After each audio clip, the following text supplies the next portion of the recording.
Welcome to the Sourcing Hero podcast, produced by Una, a group purchasing organization that empowers sourcing heroes, and Art of Procurement, the world's largest procurement podcast network. I'm your host, Kelly Barner.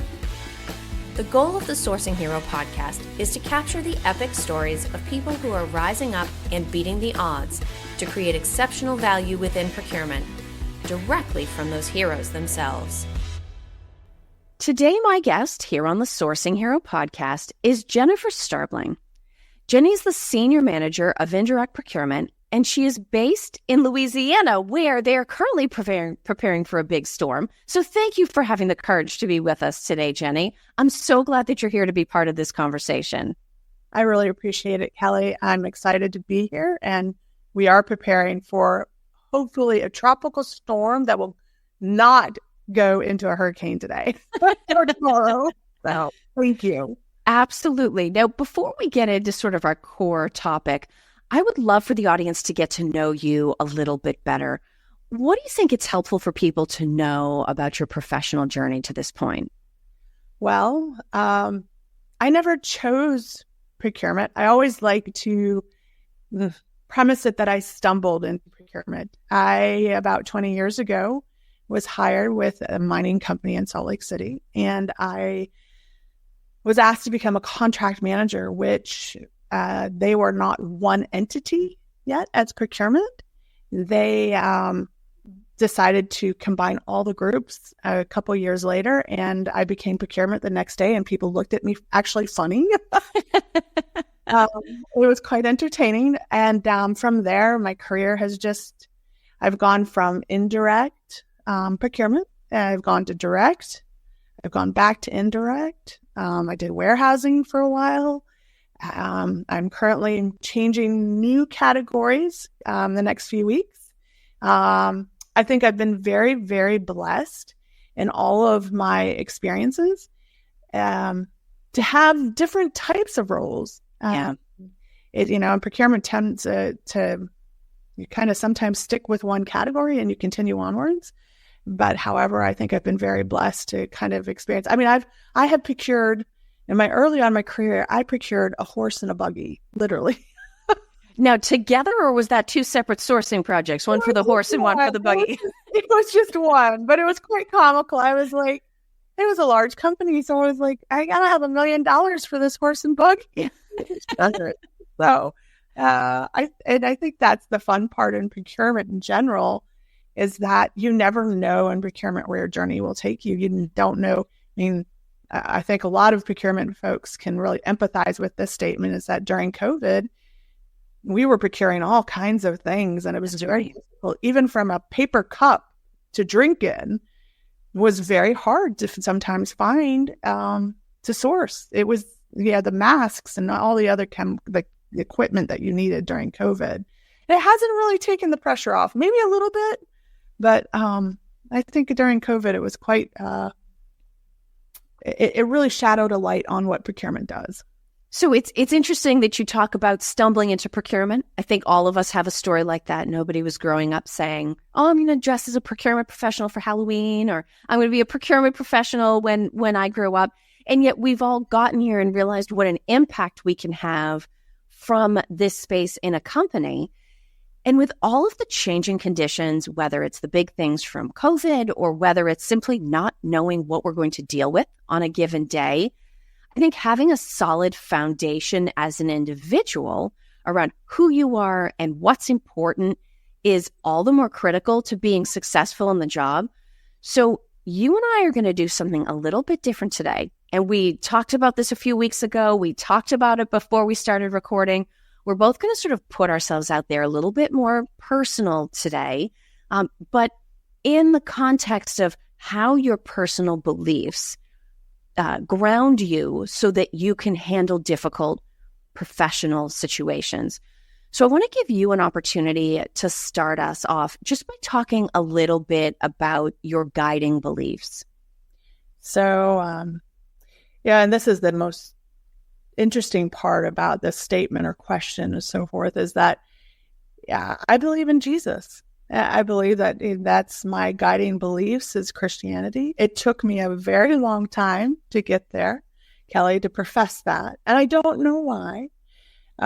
It's wholeheartedly my life now. Took me a very long time to come to Christ. I'm in my older years now. I think my mom and dad had been praying for me for years, and but it's greatly impacted how I perceive things, how I try to help people, how I try to humble and be patient and understand.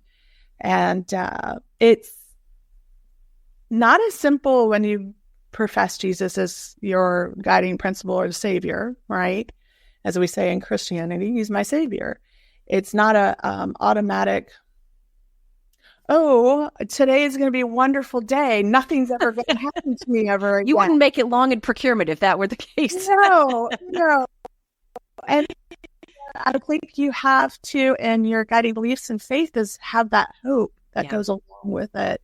And I think that's really what's helped me, even on my bad days, when I read my Bible in the morning, it seats me in the right place for the rest of my day. And it is interesting because we live and work in a time where there's a lot of discussion around everyone bringing their whole self to work. Certainly those lines were blurred. Some people went home to work and never went back. Some people went home to work and then went back part of the time. And so we have had this blending of personal lives with professional lives and personal values with corporate culture. Hopefully, most of it for the better, as people feel like they can sort of shine through who they are, and whether it's hope, as you talked about, which we certainly hope is a shared value, right? Or just bringing a good disposition based on how you're able to start your day. How do you feel like you have the opportunity to live out your faith on the job in procurement? Well, I'm going to give you a little bit of as Jesus does, like a story or a parable, right? Yeah, it's funny because our pastor always tells us the stories about, having humility, patience, and all these other things, right? And we have to bring those to work. But if you've ever been to a church parking lot, I don't know if you've ever experienced, we have 1,000 people that go to our church, and the church parking lot is a test of your it is a test of your character. But it's the same type of story when we go to, I can sit here and listen to worship music in the morning. I can read my Bible, and then I can get on with the phone with the grumpiest person in the world. And how do I choose for it and not? It's all a choice. Yeah. How do I choose not to let them change my character based upon their day? Yeah. No, I completely, and it's funny, you talk about maybe the mindset or the emotional place that someone that you're talking to is in. I know for me, one of the things that I've had to find a way to reconcile is, I share your beliefs. I grew up Christian, but over the last few years, I've really sort of leaned into my education and understanding. I found that I was educationally or intellectually still sort of at like the cartoon Noah's Ark level. And I decided okay, probably time for me to get out of the cartoon board books and move on to a genuine understanding of what do I believe and why? What is the history that goes with that? Because it's such an enormous part of what goes on in the world and what drives people's choices and communities' choices. And I would think to myself, okay, how does it change the way I do my job that I hold this set of beliefs? And one of the ways that I've found I can be most impactful, I could be pre-interviewing someone for a podcast that will happen later. I could be interviewing them to get their input on a white paper, or I could simply be talking to them about an event we're going to host in 2 months' time. But you always start a conversation with the small talk. And I really try to give that 5 minutes or 3 minutes or 2 minutes my full attention and energy, because I recognize there are some days I might be the only pleasant voice. I might be the only voice trying to help and genuinely wanting to help that person encounters.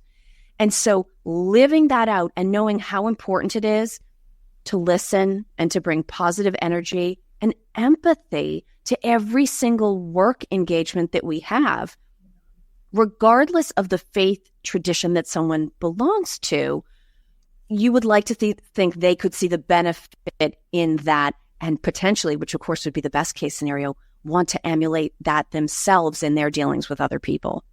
I think a lot of times when we talk about our beliefs or our faith, I don't want to really say religion because it's not the four walls in which I live in. Right. It is truly what I bring to my heart and my belief in Jesus. And it's interesting that you say that because, a lot of times I think it's just having a conversation, people, and meeting them where they're at. Yes. It is essential because a lot of times I think society, we live in a courtroom rather than an actual conversation. I think, and maybe it's because we're distracted by phones or by TV or by Teams and really trying to be present with someone. And I have that. I will tell you, I'm bad at that some days. We all are some days, yes. As I'm talking to you, I'm like, okay, please, no one knock on the door, no text messages, no, animals, and just being present with you, right? Having the conversation. And I think sometimes we have to be very intentional with that. Agreed. And it's interesting, too, that you differentiate between the idea of religion and the idea of faith, because it's certainly not about conversion, right? Especially not in the workplace. I actually think sort of sarcastically in the back of my head, of all things, about the movie The Exorcist. Right? This is not about going around the office being like, okay, we have to get this white paper done. The power of Christ compels you. Like you will respond to this email. You will, right, do this because I'm advocating for this from this place of religion. It genuinely is about having a basis on which to connect with and support other people. And it's interesting because a lot of times in procurement, we talk about soft skills, right, which are so hard. We call them soft skills, but they're so hard to be good at. And active listening is one of them, which completely ties to what we've been discussing. Do you see a connection between some of the things that in corporate speak we might label as soft skills and between the things that you feel called upon to act out in every area of your life all day, every day, because maybe they're not soft skills, but they're respect for our fellow human beings? Yeah. I think it's having a humble heart and listening. You could tell someone, I'm listening to you, and you could be doing this and not hearing anything. That's right. Nodding your head saying, yes, I'm listening to you, but you're really not. You're formulating. And it's very hard because a lot of us want to formulate the response while the person is talking. They teach you a lot that in coaching classes also. And you have to pause, and you really have to be able to articulate what they've said to you and paraphrase it again. So it's a skill. It's not an easy skill. I think about sometimes, and when we talk about belief systems and religion, I would think it's not about, and it's not about the Catholic, it's not about non-denominational, Pentecostal, whichever, or it is really having that act of emulating. Yes. Yourself. And I think that is the hardest thing.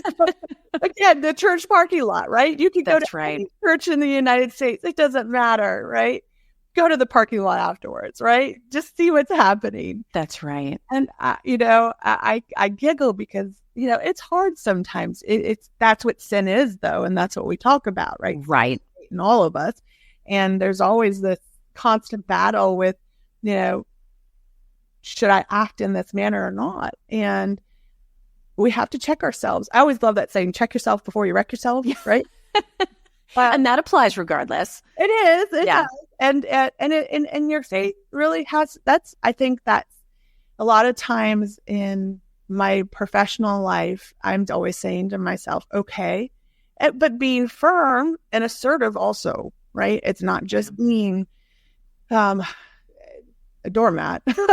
No, absolutely. But it's really bringing your full self to the office and using all the skills and from whatever resources, right? And applying those. Now, do you find that you pray about work either in general or that you pray about difficult upcoming situations, difficult upcoming conversations, or simply situations where you're not sure what to do? Is that another connection point? I pray all the time. I'm praying right now that this hurricane goes away. That's what I jest about it, but I am praying about it to go away. But I find sometimes, and this was a very humbling, and this is a very, sometimes I find that you have to pray for the most difficult situation the most. Situations, family situations, maybe that coworker you don't like, maybe that ex-husband, maybe the someone who cut you off in the church parking lot. Those are the people, and those are the hardest. I'm just being very real. Is sometimes the hardest to pray for, but I find that there's something happen in prayer that softens your heart, and you never know when God he'll turn up. You just never know. And even just creating that space, you spoke earlier about being intentional, about being purposeful. And I think we're all under so much pressure and we're all spread so thin. And just creating the space to stop and sit with the spirit of a difficult person, to sit with a difficult decision that's going to need to be made. It does, at least for me, it gives me perspective. I find I make the worst decisions when I have to shoot from the hip, right? When I can just, we say in my house, slow is smooth and smooth is fast. Just slow it down. Give yourself some time to think. If you can sleep on it, even better, right? Get a little bit of distance from what's happened. I find that that's definitely one of the benefits that stops from reflecting or prayer. And certainly work is one of those parts of our lives that needs that. Yeah. It's funny that the reflection part and pausing that you mentioned that, because I'm going to admit right now, my children are my test dummies on everything. About everyone else, about my kids. I'm like, okay, all right, I need to listen better, because they will call me out. They are the person, Mom, you're not listening. And I'll be like, okay, I need to stop and pause. But what's interesting is our kids watch us much more often. I know you probably have instances you're like, that he just said exactly what I said. I didn't tell you that ever, right? Like, I really didn't say that. And they're like, yeah, but you did, And it was interesting. The other day, my son came home and he says, Mom, I had a situation at school today. And I said, what happened? He goes, well, somebody said something very mean to another girl. And I said, well, do you know the boy? And he goes, yes, he goes to church to us, in fact. And Kelly, we sat there and we paused and reflected and we prayed in the situation. But we came up with strategies or intentionally how he could approach the two people that were involved, rather than, because he did not want to go to the teacher. And he goes, oh, they never want to go to the teacher. He says, Mom, I'm becoming a man. And I said, okay, I hear you. And I said, well, let's talk about how can you approach people in a way that's firm, it's assertive, and it's a loving, right? Like, what is going in their lives that had this event happen? And as adults, we have to do the same thing. We do. You have to, if you have a bad day and I've messed up, I need to pause and reflect and say, okay, Lord, I may not be able to fix that one instance because maybe it went by too quickly or I lost my temper. Yeah. Right? Or I can go ask for forgiveness, right? Because maybe I did do something wrong. But I find that I told him, and this is what I do, and I don't know if anybody else has ever, but when I have that moment and I wish I would have said something different, or I wish I would have been more humble or more peaceful or whatever the occasion was, I'll go and practice it later. So if I ever have an instance again, because if sometimes it feels so unnatural for us to say in the moment, right? But how would I reflect and how would I do something differently the next time that it was presented, right? Yeah. And I think especially being in procurement where, not all the time, but sometimes being tough, at least having a tough exterior, is an expected part of the job. If it's a big negotiation day, or if you have a stakeholder that's fighting a change of suppliers or saying, I will not buy off of this new contract, we do find ourselves in situations where we're expected to not be aggressive. I don't think we're ever expected to do that, but we have to stand up for something where the other person or a group of people is not receptive to the message that we're trying to share. And so it takes courage to be kind at times. It takes courage to say what needs to be said, but in a compassionate way. And if faith and reflection is what gives us the strength to say those words and handle those situations, isn't everybody coming out better on the other side for us doing it? I think that the words that I would strongly influence. Strongly influence. I don't know how that looks to many people. It's different for everyone, but yes, it's. I think it's being vulnerable, right? Yes. Yeah. Absolutely. And certainly as we have been today, right? We've talked about something that certainly is part of ourselves that we bring to work that hopefully improves the way that we're able to handle situations in different forms that helps everyone. And so I'm actually going to be really interested to hear your answer to this last question, or actually I should say pairing of questions. This is a tradition here at the Sourcing Hero. Everybody's first time they go through this. So your two choices for this final question are, what does the idea of a sourcing hero mean to you? Or what do you think heroism looks like in a business context? I'll take the second question. Okay. How does heroism look in a business context? I would have to say, I always loved the illustration of people in a boat, right? And a manager or heroism is not the person calling out the orders from the back. It's actually the person that's rowing sometimes along with their coworkers. As you know, procurement, we can have very tough jobs because we're kind of in the middle. We're in the middle between salespeople. We're in the middle of finance. We're in the middle of multiple functions. And it's continually getting the boat to row. To get to the end, to honestly get to the end, the goal for everyone. And heroism really is not just rowing the boat, but getting everybody in synchronicity. Because sometimes those seas are mighty stormy. Depending on the day, it could be glassy waters and gorgeous, or it could be the perfect storm of rain and wind and waves, and we still have to get that crew safely to shore. Yeah. If you've ever had a force majeure, yeah, that's right. That they're watching this, they know. Jenny, I can't tell you how much I appreciate not only your willingness to share, but the opportunity to have this conversation with you. If people are listening in, or if they're meeting you for the first time through this episode of the Sourcing Hero podcast, what would be the best way for them to get in touch? LinkedIn would be a great opportunity. I'm probably the only Jennifer Sterbling. I have a very unique last name. Excellent. Well, then we will link to that from today's episode show notes. Jenny, please stay safe in the storm. And thank you so much for carving time out for us with so many other things going on. Thank you for listening to this episode of the Sourcing Hero podcast. Join us again next time for more true stories of sourcing and business heroism performed by your colleagues and peers. Look for the Sourcing Hero wherever you get your podcasts, and don't forget to subscribe. Finally, don't forget, sourcing heroism is taking place all around us every day. Keep your eyes open and you're bound to see it. Until next time, I'm your host, Kelly Barner. Stay well, and always remember that you can be a hero too.